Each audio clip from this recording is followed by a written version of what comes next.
오늘부터 창세기 강의를 진행하려고 합니다. 우리 창세기 1장 함께 보겠습니다. 1장 1절부터 31절까지 창세기 1장을 제가 한 절, 여러분이 한 절 교독하도록 하겠습니다. 창세기는 맨 앞에 있는 책이세요. 교독하겠습니다. 태초에 하나님이 천지를 창조하시니라.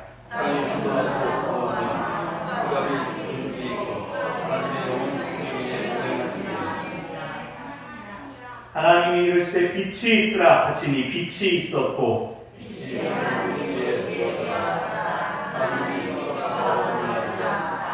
하나님이 빛을 낮이라 부르시고 어둠을 밤이라 부르시니라. 저녁이 되고 아침이 되니 이는 첫째 날이니라.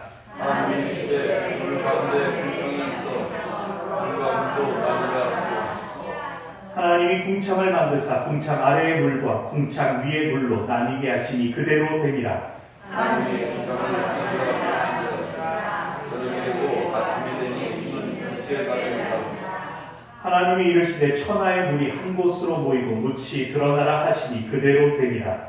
하나님이 물을 땅에 바꾸시고 모인 물을 바꾸라 하시니 하나님이 보시기에 좋았더라. 하나님이 이르시되 땅은 풀과 씨 맺는 채소와 각기 종류대로 씨 가진 열매 맺는 나무를 내라 하시니 그대로 되어 땅이 풀과 각기 종류대로 씨 맺는 채소와 각기 종류대로 씨 가진 열매 맺는 나무를 내니 하나님이 보시기에 좋았더라. 저녁이 되고 아침이 되니 이는 셋째 날이니라. 하나님이 이르시되 하늘에 궁창에 공룡새들이 있어 밤과 낮을 나누게 하고 그것들로 징조와 계절과 날과들을 이루게 하라. 또 광명체들이 하늘에 궁창에 있어 땅을 비추라 하시니 그대로 되니라. 하나님이 큰 광명체로 낮을 주관하게 하시고 작은 광명체로 밤을 주관하게 하시며 또 별들을 만드시고 하나님이 그것들을 하늘의 궁창에 두어 땅을 비추게 하시며 낮과 밤을 주관하게 하시고 빛과 어둠을 나누게 하시니 하나님이 보시기에 좋았더라. 저녁이 되고 아침이 되니 이는 넷째 날이니라. 하나님이 이르시되 너는 생물을 먼저 하라. 다른 존재의 궁창에는 새가 나누라 하시고 하나님이 큰 바다 짐승들과 물에서 번성하여 움직이는 모든 생물을 그 종류대로 날개 있는 모든 새를 그 종류대로 창조하시니 하나님이 보시기에 좋았더라. 하나님이 그에게 생육하고 번성하여 연어 가운데 충만하라. 새들도 땅에 번성하라 하시니라. 저녁이 되고 아침이 되니 이는 다섯째 날이니라. 하나님이 이르시되 땅 생물을 그 종류대로 내되 가축과 푸른 것과 땅의 짐승을 정결하게 하시니 그대로 되리라. 하나님이 땅의 짐승을 그 종류대로 가축을 그 종류대로 땅에 기는 모든 것을 그 종류대로 만드시니 하나님이 보시기에 좋았더라. 하나님이 이르시되 우리의 형상을 따라 우리의 모양대로 우리가 사람을 만들고 그들로 바다의 물고기와 하늘의 새와 죽과 온 땅에 모든 것을 다스리게 하라 하시고 하나님이 자기 형상 곧 하나님의 형상대로 사람을 창조하시되 남자와 여자를 창조하시고 하나님이 그들에게 주시며 하나님이 그들에게 이르시되 생명하고 번성하여 땅에 충만하라. 땅을 정복하라. 바다의 물고기와 하늘의 새와 땅에 움직이는 모든 생물을 다스리라 하시니라. 하나님이 이르시되 내가 온 지면에 씨 맺는 모든 채소와 씨 가진 열매 맺는 모든 나무를 너희에게 주노니 너희의 먹을 거리가 되리라. 또 땅의 모든 짐승과 하늘의 모든 새와 생명이 있어 땅에 있는 모든 것에게는 내가 모든 큰 풀을 먹고 주시라 하시니 그대로 되리라. 함께 읽습니다. 하나님이 지으신 그 모든 것을 보시기에 심히 좋았더라. 저녁이 되고 아침이 되니 이는 여섯째 날이니라. 아멘. 말씀드린 것처럼 수요일 저녁에는 이 시간에는 성경을 한 장씩 강해하면서 말씀이 주는 권면을 우리가 함께 받고자 합니다. 아시는 내용이 나오더라도 반복되더라도 우리가 공동체적인 차원에서 말씀을 나눈다 그렇게 생각해 주시면 좋겠어요. 지식적인 것들만 나누는 것이 아니라 지적인 이해와 함께 또 하나님께서 영적인 은혜들을 채워주심을 경험하기 바랍니다. 창세기 1장은 아마 세상에서 가장 많이 읽힌 장일 것입니다. 특히 연초에 가장 인기 있는 장이 창세기 1장일 겁니다. 올해 성경 읽독해야지 제일 먼저 펴는 게 창세기 1장 아닙니까? 많이 읽혀지고 또 자주 읽혀지기 때문에 내용들도 잘 알려져 있지만 그렇게 익숙해지다 보니까 또 은혜에 대하여 우리가 무덤덤해지기도 합니다. 실제적인 예가 당장 가장 처음 나오는 1절입니다. 1절 화면을 친절하게 띄워주셨지만 우리가 안 봐도 다 외울 수 있죠. 태초에 하나님이 천지를 창조하시니라. 태초라는 말은 온 세상의 시작을 의미합니다. 시간이 시작되는 점이 바로 태초입니다. 이 1절의 말씀은 세상의 기원을 선언하는 선포입니다. 하나님께서 세상을 시작하셨다. 세상을 만드셨다. 진화론에서 말하는 몇십억 년 전에 우연히 일어난 행성들 간의 충돌 혹은 세포의 발생, 그것들이 있기 위한 전제 조건이 있습니다. 그것들이 존재할 수 있는 시간이 있고 장소가 있어야 되지 않습니까? 우주에 먼지들이 있었다라고 하려면 그 우주의 기원이 어디로부터 출발했는지를 설명해야 됩니다. 진화론은 수없이 많은 시간을 거슬러 올라가서 46억 년 전, 50억 년 전 이렇게 말을 할 수는 있습니다. 그리고 생명이 아메바에서 이렇게 분할을 해가지고 분열을 해가지고 그럴듯한 가설들을 제시해 줄 수는 있습니다. 그러나 이 세상의 역사, 존재 자체가 어떻게 생겨났는지, 어디서부터 출발했는지에 대해서는 설명해 줄 수가 없습니다. 이러한 한계 때문에 오늘날 진화론을 가르치고 있는 미국의 여러 공교육에서도 결국은 지적 설계론을 가르치고 있습니다. 어떻게 세상이 시작되고 진화의 방향이 주도되었는가? 단세포가 자신의 의지로 아주 복잡하게 살아야겠다라고 하면서 갑자기 다세포가 되었는가? 그걸 말할 수가 없다는 겁니다. 그것을 주관하는 절대적인 의지, 지적인 설계자가 있었다라고 가르칩니다. 사실 종교적인 언어를 걷어냈을 뿐이지 이건 하나님을 인정하는 것과 같습니다. 하나님께서 온 세상을 창조하셨습니다. 눈에 보이는 물질 세계뿐만이 아니라 모든 것이 존재할 수 있게 하는 시간적인 토대, 형이성학적인 개념들까지도 하나님께서 지으셨습니다. 여기 하나님이 천지를 창조하시니라 라고 했을 때 창조하셨다라고 번역된 히브리어는 빠라입니다. 빠라.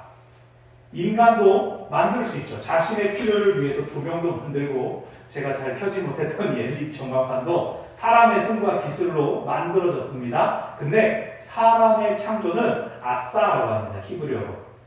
빠라와 아싸 사이에 넘을 수 없는 차이가 있습니다. 하나님의 창조는 무로부터의 창조입니다.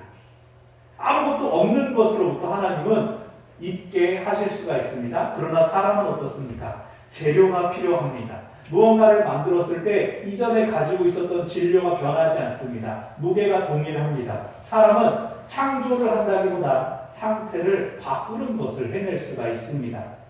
그렇게 아무것도 없는 것으로부터의 창조, 무로부터의 창조야말로 하나님의 신적인 권위를 드러내신다고 할 수 있죠. 이것이 하나님의 창조의 첫 번째 특징입니다. 하나님은 무에서 유를 지으셨습니다.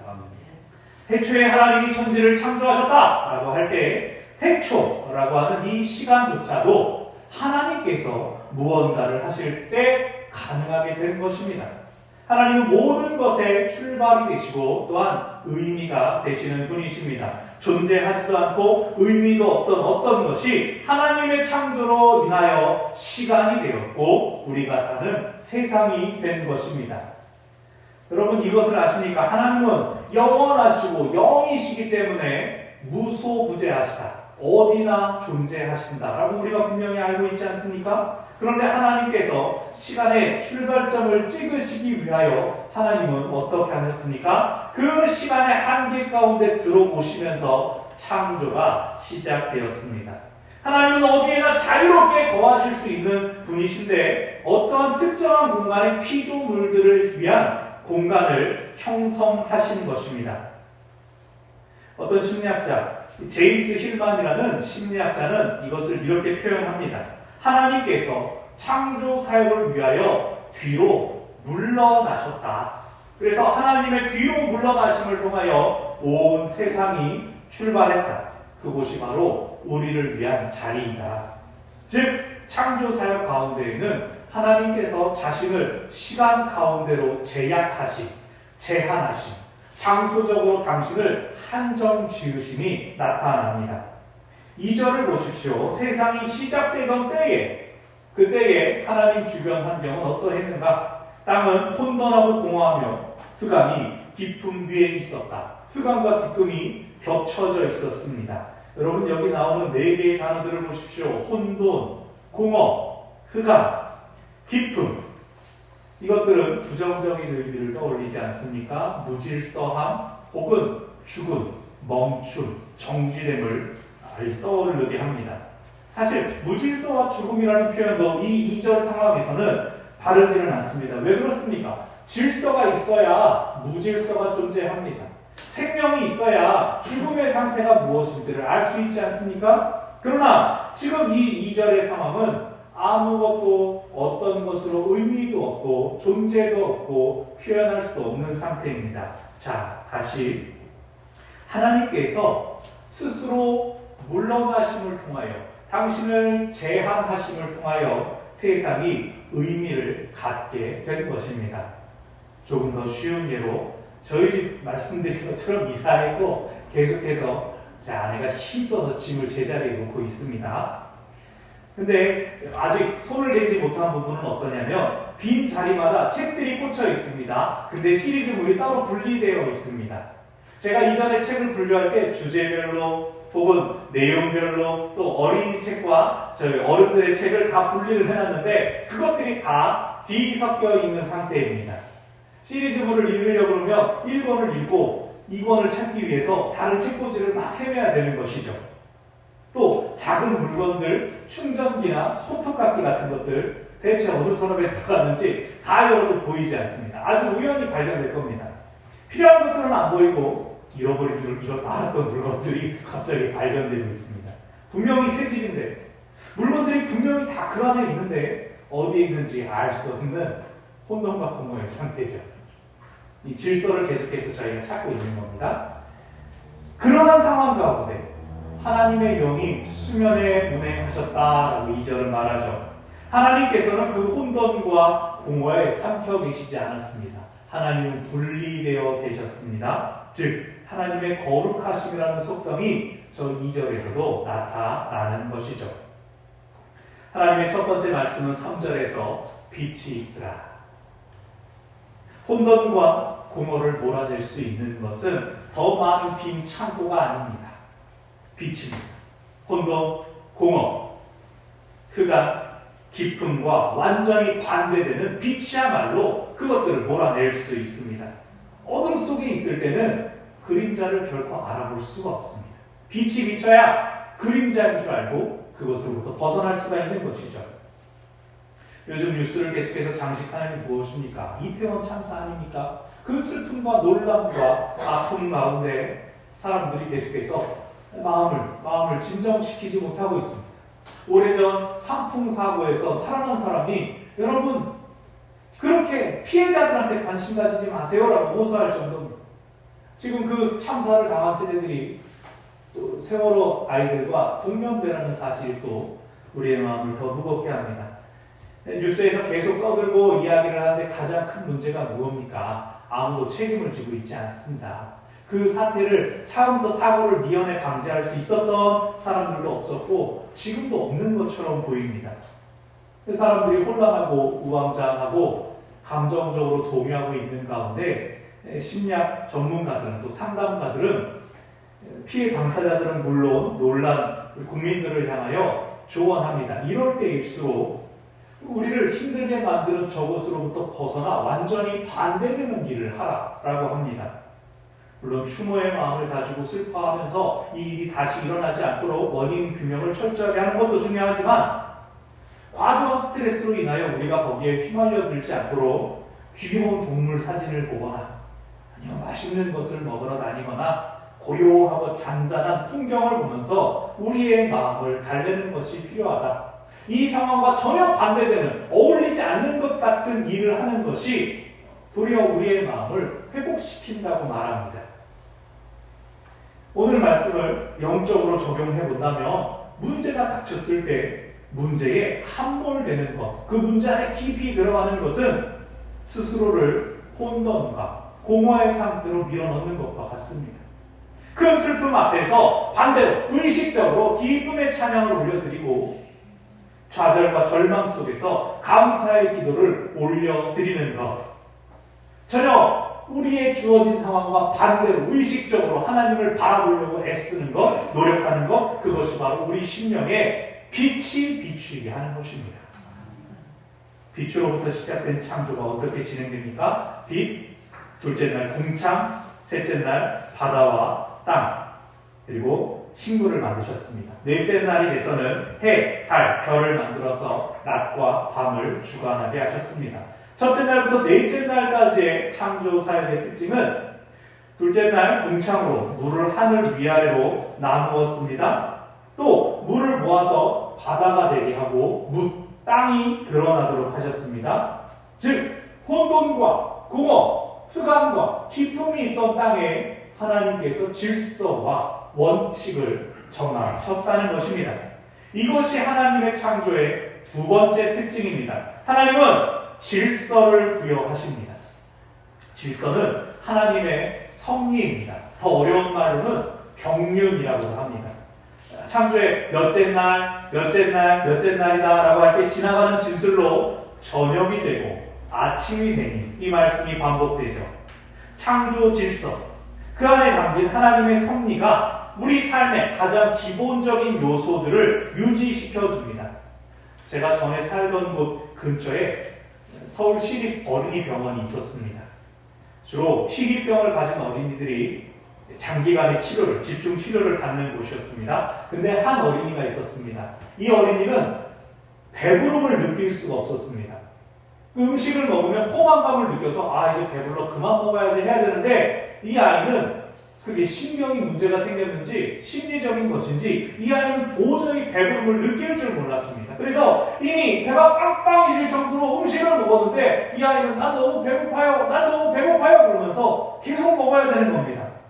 이 병이 왜 생겼는지 어떻게 고칠 수 있는지도 알지 못한답니다. 그저 그 병원에서 여러 가지 검사를 하고 시간이 지나면 나갈까 그냥 이 아이를 지켜보고 있는데 이 아이는 분명히 자기도 자기 앞에 빈 그릇이 쌓여있고 소화가 잘 되지 않아서 살을 계속 찌는데 지독한 허기 때문에 내가 음식을 먹은 걸 알면서도 계속해서 음식을 섭취해야 됩니다. 이토록 질병은 하나님께서 우리에게 부여하신 질서가 무너진 것을 의미합니다. 몸이 아프면 마음도 힘듭니다. 왜 그렇습니까? 우리가 영적인 존재이기 때문입니다. 우리 몸의 질서가 무너졌구나. 그것을 느끼기 때문입니다. 하지만 또 노화는 좀 다릅니다. 자연스럽게 육신의 건강이 쇠하고 약해집니다. 오히려 노화는 그것이 질서입니다. 어떤 면에서는 순리를 따르는 것, 질서와 섭리를 인정하는 마음이 그런 마음 자세가 필요합니다. 오늘 우리가 살아가는 것이 다 하나님의 섭리와 질서로 말미암은 것입니다. 하나님의 질서 안에 머물러서 생명을 얻고 누리는 저와 여러분이 되시기를 바랍니다. 하나님의 질서 안에는 또한 생명을 향한 배려가 있었습니다. 빛, 궁창, 땅, 식물을 만드신 뒤에 넷째 날 해와 달, 별을 만드신 하나님께서 다섯째 날이 되어서 새들, 물고기들, 그리고 여섯째 날이 되어서 동물과 사람들을 만드셨습니다. 생명이 살아갈 수 있는 환경을 먼저 조성하신 뒤에 그 자리에 식물을, 그 다음에 동물을 채워가셨습니다. 만약 이 순서가 뒤집혔다면 어떻겠습니까? 동물들 잠깐 기다려라. 땅 만들게. 먹을 식물이 없으니까 그냥 잠깐만 손가락 빨아. 하루만 기다려봐. 하나님은 그렇게 하지 않으셨습니다. 마찬가지로 하나님께서는 은혜를 주실 때 우리 눈에 보이는 한 가지, 우리 입술로 구한 한 가지, 그것만 주시는 것이 아니라 필요한 모든 것들이 온전함으로 협력하도록 동시에 채워주십니다. 그래서 우리가 한 가지 감사를 드리고 있을 때 다른 감사의 가발들이 고구마 줄기처럼 줄줄이 튀어나오게 됩니다. 제가 우리 교회에 와가지고 저의 지난 시간들을 잠잠히 떠올리는 일들이 있었습니다. 제가 중학생 때 주일이 되면 다른 날은 다 늦잠을 잤어도 주일만 되면 유독 새벽 4시에 눈이 떠졌습니다. 교회를 가가지고 저희 중학생 예배실 문을 열고 아침 일찍 나오는 친구들과 성전을 청소했던 생각이 납니다. 아버지께서 개척교회를 하실 때 교육전도사로 기타를 치면서 찬양 인도를 했던 일들이 떠올랐습니다. 또 저희 아버지께서 건축을 하셨을 때 딱 요 정도의 크기였습니다. 참 아담하고 너무나 예쁜 그런 예배당이었습니다. 또 그때 제가 유일한 부교육자였기 때문에 모든 교육부서 수련회를 다 합쳐가지고 낮에는 아이들을 데리고 놀고 저녁이 되면 청년들과 이제 치킨을 먹으면서 그렇게 수련회를 했던 기억이 납니다. 제가 처음 전임 사역 나갔을 때는 은퇴한 권사님들을 모시고 찬양 운행을 하고 중보 기도를 했었습니다. 그곳에서 3명의 부교육자가 동시에 사임하는 일이 있었습니다. 그 사임과 부임의 시기를 잘못 맞추는 바람에 성탄절을 기다리는 그 주간에 제가 일주일 동안 담임 목사님과 혼자서 교회를 지켰던 적도 있었고, 또 제가 바로 직전에 있었던 교회에서는 담임 목사님을 청빙하는 한 7, 8개월의 공백 기간 동안 부교육자들이 한 3일에 한 번씩 돌아오는 설교 때문에 계속 그것만 붙들려 있었던 그 기억들이 막 납니다. 그런데 제가 이곳에서 며칠을 보내는 동안에 또 여러분 만나고 말씀을 준비하는 동안에 그 시간들이 하나하나 떠오르는 것입니다. 그래서 그것들이 의미 없는 순간들이 아니었구나. 지금의 저를 있게 하신 하나님께서 또 우리를 위해서 하나님께서 다 준비시키셨던 거구나라는 깨달음이 올라왔습니다. 시간이 갈수록 제 안에서 유의미한 경험들이 더 올라올 것이고 여러분 안에서도 그것들이 올라올 것입니다. 그것들 우리가 또 차츰차츰 함께 나누면서 참으로 여호와 일에 하나님께서 모든 것을 준비하셨구나, 그것을 깨닫게 되기를 바랍니다. 아멘.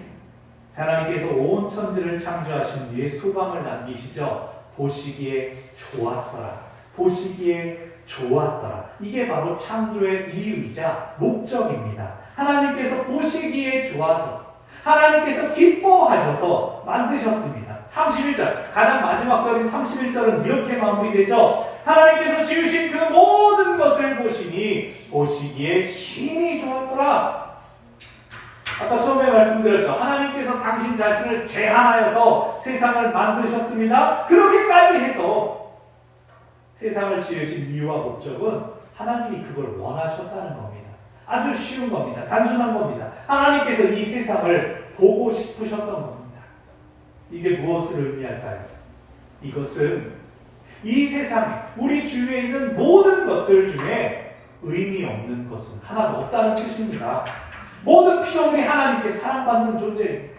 하나님께서 보고 싶어서 그 자리에 있기를 원하셔서 만든 것들입니다. 사람도 마찬가지입니다. 하나님께서 보시기에 좋은 것들입니다. 우리 눈에는 부족하고 못되었을지라도 하나님께서 보시기에는 심히 좋은 사람들이고 심히 좋은 세상입니다. 하나님의 창조의 세 번째 특징은 하나님께서 만드신 피조물들을 사랑하신다는 겁니다. 우리는 쉽게 미워하고 쉽게 분노합니다. 세상이 얼마나 완악한지 우리에게 그 분노를 막 전염시킵니다. 아니, 화가 날 때는 험한 말도 할 수 있지. 감정을 좀 솔직하게 표현할 수도 있지. 인간이면 나도 남 흉도 볼 수 있는 거 아니야? 그럴 수 있죠. 그런데 그러면 안 된다는 거예요. 그게 쉽지 않죠. 어떻게 화가 나는데 화를 참습니까? 그런데 하나님은 우리가 화를 내지 않기를 원하십니다. 우리가 사랑하기를 원하십니다. 하나님은요, 누구도 포기하지 않으셨습니다. 그리고 앞으로도 그럴 겁니다. 하박국 2장 14절에서 물이 바다를 덮음같이 여호와의 영광을 인정하는 것이 온 세상에 가득할 것이다. 하나님께서 그것을 원하십니다. 요한복음 3장 16절, 하나님께서 세상을 이처럼 사랑하사 독생자를 주셨다. 하나님은 세상 모든 사람이 하나님을 알고 하나님을 인정하기 원하셔서 예수님을 세상에 보내셨고 우리 대신 십자가에 못 박으심으로 죄를 용서해 주셨습니다. 그러니 우리가 어떻게 해야 됩니까? 미워할 수 있는 권리는, 쓸모없다고 말할 수 있는 권리는 세상의 주인이신 하나님께만 있는데 하나님이 그것을 먼저 포기하셨습니다. 사랑하니까, 사랑하기 위해서. 태초부터 하나님은 그러셨습니다. 하나님의 창조는 인간을 만드실 때 절정에 이릅니다. 식물과 동물이 거할 수 있는 환경을 먼저 조성하신 것처럼 다른 피조물들을 다 지으신 뒤에 인간을 만드신 것은 특별한 의미가 있습니다. 우리가 나중에 출애굽기에서 살펴보겠지만 성막을 보면 뜰이 있습니다. 누구나 들어갈 수 있는 뜰이 있습니다. 그 다음에 제사장들이 들어갈 수 있는 성소가 있습니다. 그리고 그 안에 대제사장만이 1년에 한 번 들어갈 수 있는 지성소가 있습니다. 지극히 거룩한 곳으로 구별되어 있습니다. 이것을 영적인 상승의 원리라고 합니다. 점점 더 깊은 곳이 점점 더 거룩해지는 것이죠. 이 영적인 상승의 원리가 오늘 1장에서 하나님의 창조 질서와 섭리에서도 나타납니다. 온 세상을 지으시고 생물을 만드시고 인간을 마지막에 두셨습니다. 자, 그렇다면 하나님께서 가장 관심을 두고 계신 것은 무엇일까요? 하나님께서 가장 중요하게 생각하시는 것은 우리 사람, 인간들입니다. 하나님이 가장 큰 사랑을 받았습니다. 그래서 사람에게만 하나님의 형상이 허락되었습니다. 하나님의 형상으로 인하여 인간이 만물을 다스릴 수가 있습니다. 또 남자와 여자를 지으신 것, 이것이 질서이고 섭리입니다. 남자끼리, 여자끼리 생명을 잉태할 수가 있습니까? 그럴 수 없습니다. 하나님은 창조 가운데 생명의 순환과 또 이어짐을 만드셨습니다. 근데 새로운 생명을 만들 수 없는 관계, 그것은 자기들만의 기쁨을 위한, 자기들만의 만족을 위한 것이죠. 동성애가 왜 죄악이냐? 하나님의 질서를 거스르기 때문입니다. 다만 최근에 늘어나고 있는 불임 가정은 예외이죠. 하나님께서 태의 열매를 막으셨다면 그 대신에 입양이나 또 후원 등의 길이 있습니다. 여러분, 우리의 가정이 생명을 낳고 또 생명을 길러내는 그러한 가정 되기를 바랍니다. 우리는 생명의 유혹을 계속해서 흘려보내야 되는 사명이 있습니다. 자, 사명 28절에서 하나님께서 사람에게 복을 주실 때에 다른 피조물들과 달리 사람에게만 사명을 주십니다. 생육하고 번성하고 충만하라, 정복하고 다스리라. 우리에게 주신 복은 우리의 사명입니다. 이 복이라고 할 때 놀고 먹는 것이 아니라 하나님의 사명을 감당하는 것이 우리의 복입니다. 재물과 명예, 우리에게 필요한 것들을 위해 기도하게 됩니다. 그러나 그것들은 하나님의 사명을 잘 감당할 수 있도록 우리에게 더 주시는 보너스입니다. 우리가 진정으로 추구해야 할 것은 주께서 주신 그 복을 이루기 위하여 우리에게 주어진 사명을 잘 감당하는 것이어야 합니다. 우리의 가정에서, 우리의 일터에서, 주의 몸된 교회에서 주가 쓰시는 저와 여러분 되시기를 바랍니다. 말씀을 정리합니다. 태초라는 세상의 처음 출발은 지금 우리로부터는 까마득하게 멀어졌습니다. 그런데 우리가 오늘 다시 계속해서 세상이 시작된 이야기를 살피는 이유는 무엇입니까? 무에서 유를 창조하신 하나님의 능력을 기억하는 것, 이 땅과 우리에게 부여하신 하나님의 질서를 기억하는 것, 그리고 온 세상을 향한 하나님의 사랑을 기억하기 위함입니다. 하나님을 더 잘 알기 위함입니다. 그분에 대하여 이 세상의 시작부터 더 잘 알기 위함입니다. 세 가지를 말씀드렸습니다. 첫 번째, 우리가 믿는 하나님은 무로부터 유를 창조한 능력의 하나님이십니다. 그분은 우리의 생각과 기대하는 것 이상으로 우리에게 행하실 수 있습니다. 하나님의 광대하심을 전심으로 믿고 나오는 자들에게 능력의 하나님께서 응답하실 것입니다. 두 번째로, 질서를 세우신 분, 질서를 주관하시는 하나님을 기억하기 바랍니다. 하나님의 섭리, 그것을 다 알지 못하는 세상의 사람들과 같이 행하지 말고 하나님께서 허락하신 미래는 하나님의 목적이 있음을 기억하시기 바랍니다. 셋째로, 하나님은 어떤 경우에도 어떤 사람도 결코 버리거나 포기하지 않으십니다. 하나님은 사랑이십니다. 요한일서 4장에서 사랑 안에 거하는 자는 하나님 안에 거한다. 우리가 서로 사랑하면 하나님이 우리 안에 거하신다라고 했습니다. 하나님이 하나님을 사랑하고 우리 서로를 사랑하고 이 세상을 사랑합시다. 그것이 사랑을 주신 사랑하게 하시는 사랑이 하나님의 뜻입니다. 창조의 능력과 성이 그 역사하심을 따라 힘써 사랑하며 복된 삶을 누리는 저와 여러분 되시기를 바랍니다. 기도하겠습니다.